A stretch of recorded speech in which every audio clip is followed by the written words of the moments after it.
So the association, I think one of the things that we learned as the Alzheimer's Association over time, and it took us a little time to figure out that if we wanted what we wanted a different future for our kids and grandkids, we wanted a different quality of life for the people living with this disease, we needed to be involved in policy, in public policy, both at a federal and a state level.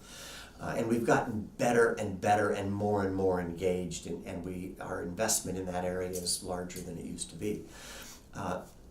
5 years ago, the President signed into law the National Alzheimer's Project Act. This was our baby.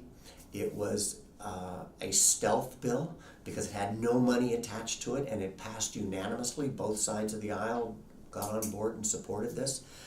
It called for an annual national conversation with all the federal entities involved in this. So the National Institutes of Health, the Centers for Disease Control, the Food and Drug Administration, the Centers for Medicare and Medicaid Services, along with the Citizen Advisory Council, on which the Alzheimer's Association, our national CEO, the chair of our MedSci Council, sit. Out of that, a year later, the Secretary of Health and Human Services presented the nation with the first ever U.S. plan to address Alzheimer's disease.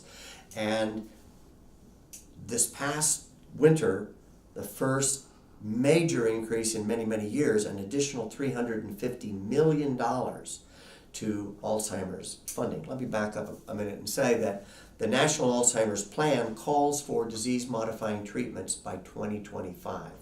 And the scientists have told the planners, if you want what you say you want, it's going to take federal funding at least a $2 billion annual level.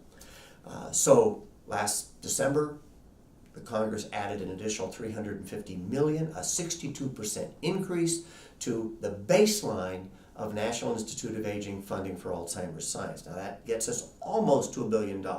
We're not quite halfway there yet, but it's a big jump forward.